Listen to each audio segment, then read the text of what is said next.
Hi students, I hope all of you are staying safe at home. Please stay indoors. Don't come out of your homes unnecessarily. Come out only if it is urgent. Use facial mask and sanitizers every time if you come out of your home. And try to maintain social distance. Because the cases of COVID-19 is increasing day by day. I am also doing this video by staying indoor at home for you.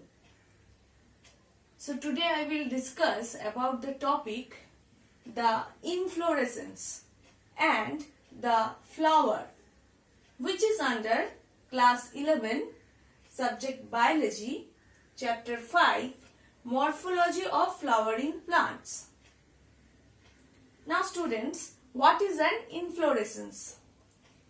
The arrangement of flowers on the floral axis is termed as inflorescence. I repeat the definition.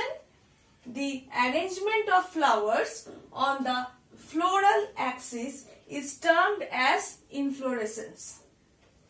Now, depending on whether the apex gets developed into a flower or continues to grow, two major types of inflorescence are defined.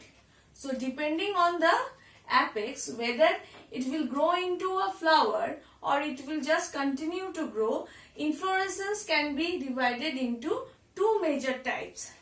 First one is racemose and the next one is Simoes. Now students, we will first learn about racemose types of inflorescence.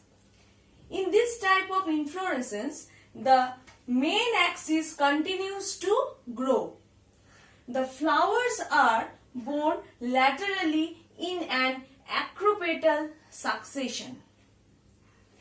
In case of Simoes type of inflorescence, in this type of inflorescence, the main axis terminates in a flower, hence is limited in growth.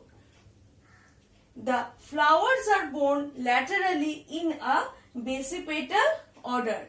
So we can see that the racemose and the Simoes type of inflorescence is just the opposite type. In case of racemose type of inflorescence, the flowers are borne laterally in an acropetal succession, whereas in case of Simoes type of inflorescence, the flowers are borne laterally in a basipetal order.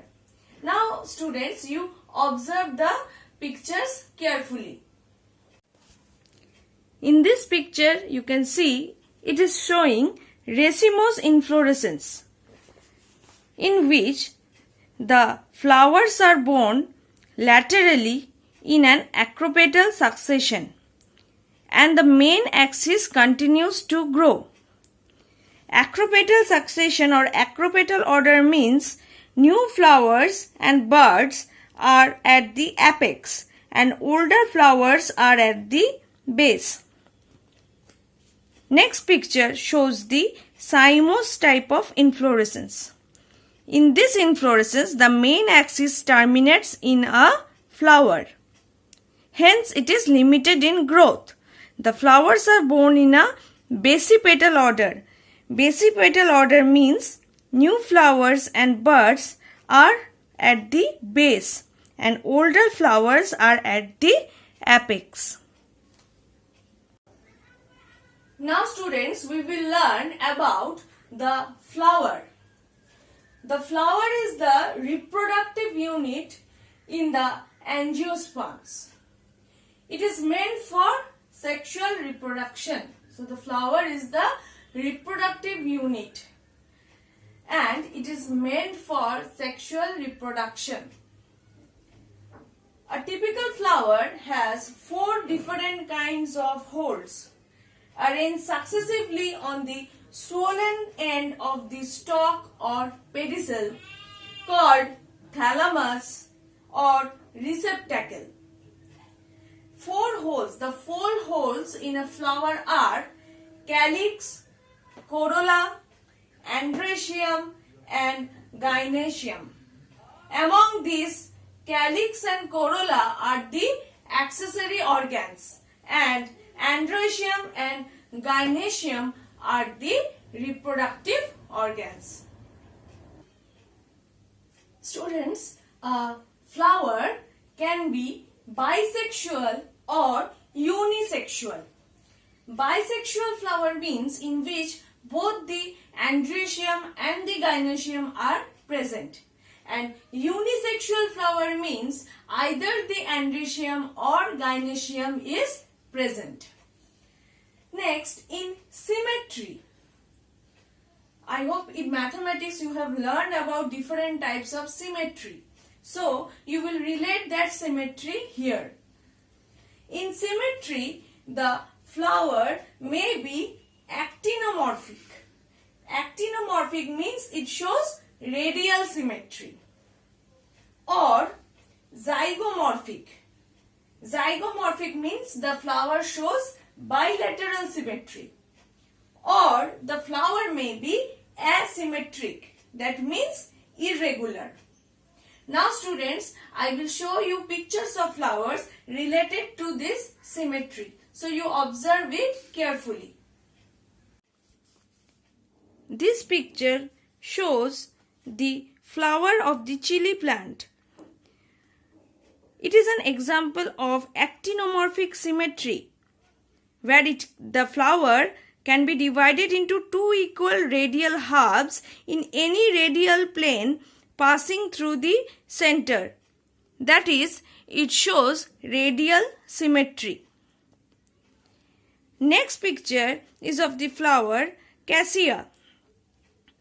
This flower is an example of zygomorphic symmetry, where the flower can be divided into two similar halves only in one particular vertical plane, that is through the center. Next picture shows the flower of canna. It shows asymmetric symmetry, that is irregular. It cannot be divided into two similar halves by any vertical plane passing through the center. A flower may be trimerous, tetramerous or pentamerous when the floral appendages are in multiple of 3, 4 or 5 respectively. So when the floral appendages are in the multiple of 3, then it is known as trimerous. When the floral appendages are in multiple of 4, then it is known as tetramerous. And when the floral appendages are in the multiple of 5, then it is known as pentamerous. Next, based on the position of calyx, corolla and androecium in respect of the ovary on thalamus, the flowers are described as hypogynous, perigynous and epigynous. So, with respect to the position of calyx, corolla and androecium in respect of the ovary on the thalamus, the flowers are described as hypogynous, perigynous and epigynous. In the hypogynous flower, the gynoecium occupies the highest position, while the other parts are situated below it. The ovary in such flowers is said to be superior. Example, in case of mustard, China rose and brinjal. We can see hypogynous flower. Next, if gynoecium is situated in the center and other parts of the flower are located on the rim of the thalamus almost at the same level, it is called perigynous flower. The ovary here is said to be half inferior. Example, plum, rose, peach. Next is epigynous flower. In epigynous flowers, the margin of thalamus grows upward, enclosing the ovary completely and getting fused with it. The other parts of the flower arise above the ovary. Hence, the ovary is said to be inferior, as in flowers of guava and cucumber and the ray florets of sunflower. So students, we have learned about hypogynous flower, perigynous flower and epigynous flowers. Now I will show the pictures of this type of flowers. So you observe the picture carefully. This picture shows the position of floral parts on thalamus. Number A shows the hypogynous type of flower. B and C shows perigynous flower. And D shows epigynous flower.